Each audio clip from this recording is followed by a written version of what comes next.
welcome back. Today we are going to be making this beautiful cardigan. Here are the sizes, extra small to extra large, alongside with some garment measurements and some fabric detail. If you have any questions at all, reach out to me on Etsy or you can comment down below and I will respond within 24 hours. Let's get started.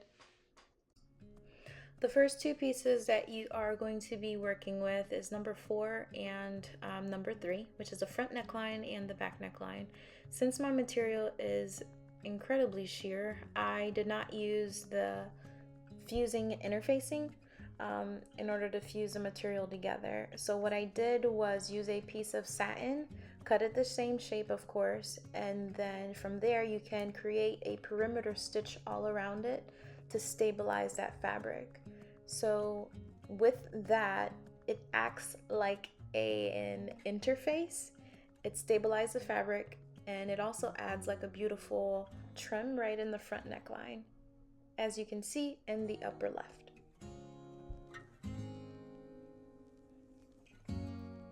Once you create your perimeter stitch all around number 3 and number 4, now we are ready to actually start sewing them together.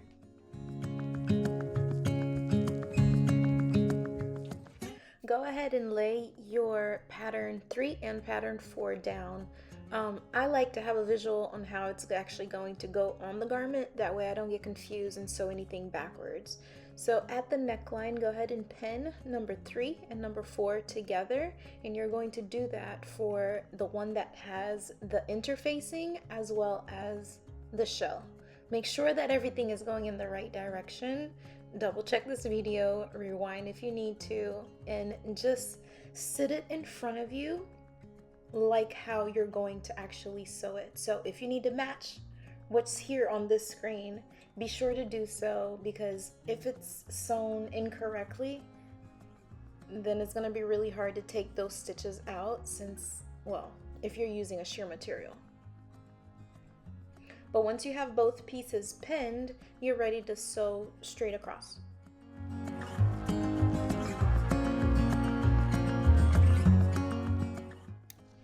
Now that the shoulder seam for the neckline is sewn across, you are ready to pin the front neckline facing together so that you can sew it all around. You are going to sew that outer edge, so grab as many pins as needed, stabilize your material, and you are going to sew that outer edge at a 1/2 inch. If you created a perimeter stitch like I did with some stabilizing fabric, you can flip it to the wrong side and follow that line, that seam line, as a guide, that stitch line as a guide. When you get to your shoulder seam, be sure to sew those open. If you sew them closed, it will create bulkiness and you don't want that. So just like I have it pinned, stay true with your seam allowance and just make sure you go over that while it's open.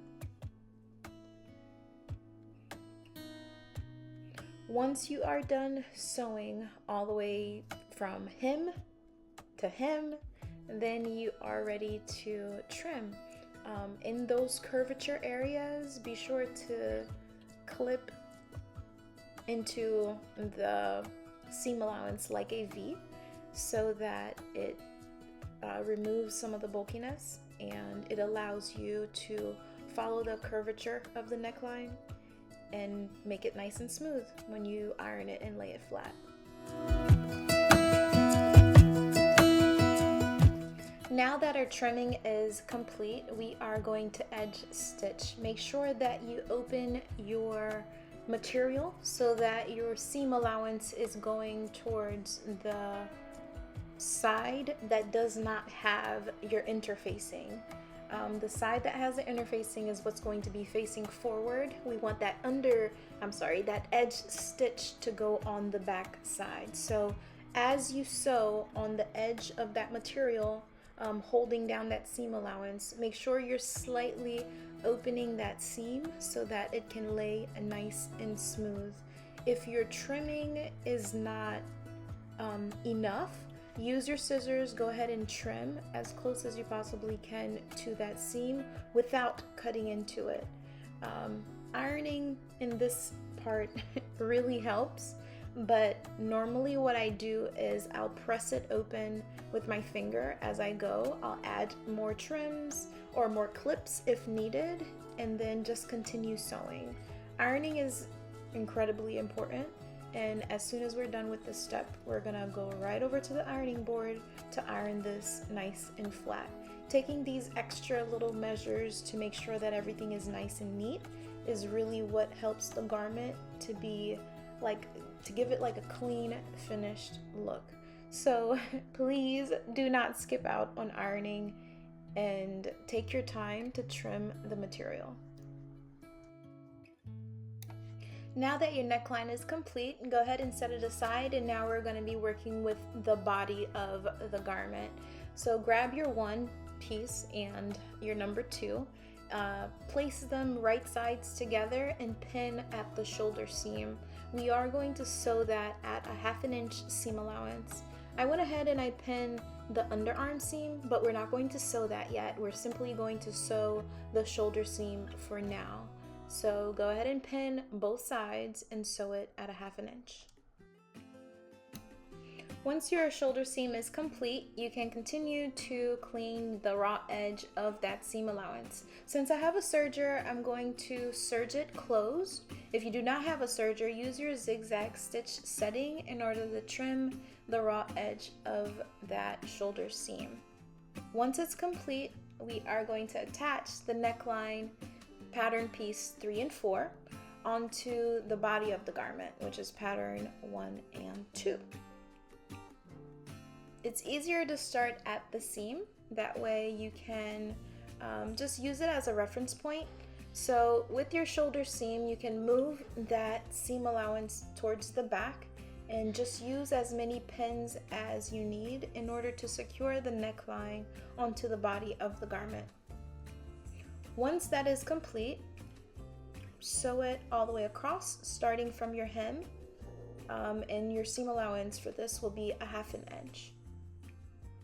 After it's sewn, again, we are going to have to trim that seam allowance and clean off the raw edge. I have a serger, therefore I'm simply going to serge the raw edge closed.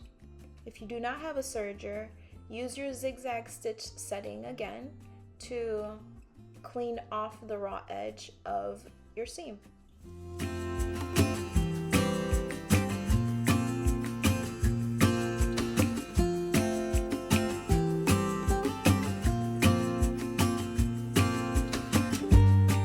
Now that you are done with the neckline, we're going to continue on to the body of the garment. Place the right side of pattern 1 and pattern 2 together, and you're going to pin it at the underarm seam, starting from the opening of the sleeve. Make sure that you match your notches, of course, and pin it all the way down up into the neckline. Follow the same step for the other side. Now that it's fully pinned, you are ready to start sewing. Make sure to back stitch. You're going to sew at a 1/2 inch, starting from the opening of the sleeve. Follow the curvature of the side seam all the way around onto the other side, ending at the opening of the sleeve. Even though there isn't anything at the bottom, still continue to sew across the hem. This will be used as a stay stitch to keep that curvature for the hem. Once you're done, we're going to serge it together. Make sure that the serging, you're starting from the opening of the sleeve and you're ending at that neckline. Do not continue on to the hem of the garment. Once your side seam is serged and complete, we are ready to add the binding onto the hem. This is what it should be looking like so far. That's the right side and that's the wrong side. As you can see, the edge stitch is flush against the edge, and I have the serging that we just did it stopped exactly at the neckline facing. When you are placing the binding, leave a little bit left over hanging off of the edge. Don't start it flush with the neckline facing. Once you have it in place, go ahead and pin it all the way across the hem, making sure that both edges are aligned properly. And just like before, leave a little bit left over so that it's not ending exactly with the edge of the seam allowance for the neckline facing. Starting at the neckline seam allowance, we are going to backstitch and then sew down that binding at 1/2 inch. My sewing machine here doesn't have a reverse stitch, so I have to sink my needle, pivot and turn, rotate, do a couple stitches, and then repeat the process to make it go forward again. Once you've reached the other side, we're going to do the same thing. Make sure to not go all the way towards the end and only stop at the seam allowance for the neckline facing. Of course, make sure to backstitch because we don't want the seam coming apart.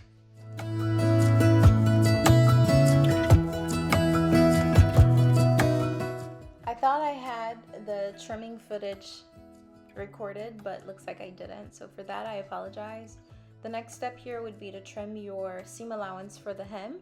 That trimming, you're going to trim off 1/4 inch right off. Make sure you don't go into your seam allowance for the side seam since it's continuous.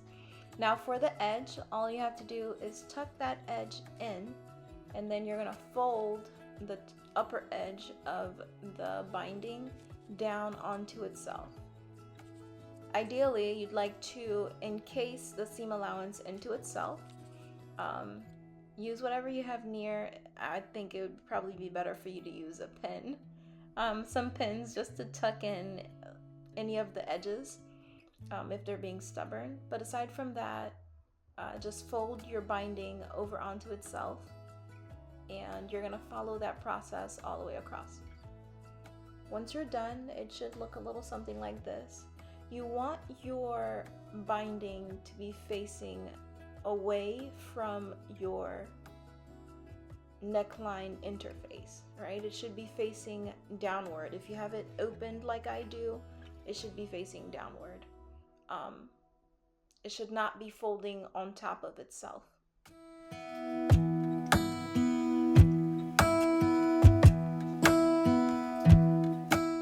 I went ahead and brought it over to the table just so that you can have a better visual, so that I can open it up all the way so you can see. The only thing we have left to do is the perimeter stitch for the body of the garment, and then we have to do the sleeve.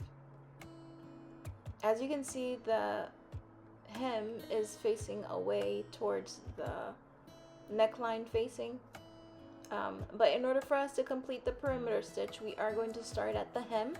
You're going to go all the way around following the seam allowance for the neckline facing. Go all the way around. Make sure you sink your needle when you get to those corners from the shifting of the neckline down to the hem. And then when you get to your end, or where you originally started, be sure to backstitch so that you can keep your seam closed. You don't want it to unravel. The only thing we have left to do is the sleeve. So for the sleeve, we are going to roll it at 1/4 inch twice, and then we're going to sew right on top of that. I am using a zipper foot here. I don't know why it's attached. I don't remember why I switched it, but anyway, that's the one that I'm using. I have enough tension to where it won't cause an issue, so I'm just gonna leave it and keep it moving. But as far as your seam allowance, for the shoulder seam allowance and the underarm seam, make sure that they are going in the same direction at the sleeve opening as it is at the neckline opening for the shoulder seam. For the underarm seam, make sure that it's facing the same direction at the top as it is at the hem. That's always important for you to double check. as I am pinning, I like to check then, and then just kind of like flip it over to the direction that it needs to go. But besides that, that is it, folks. That is it. Thank you for hanging in there with me. Thank you for purchasing the pattern. If you have not purchased, definitely take a look at the Etsy shop, which is where I have the item listed for now, so that you can see the other patterns that are there. Maybe you might find something else that you're interested in. Aside from that, this is the overall look of the garment. The curtain. Oh my goodness. This is the front view, the back view. Yeah, and that is it. All right, well, I will see you next time. Thank you for watching. Like, share, subscribe, and I will see you next time.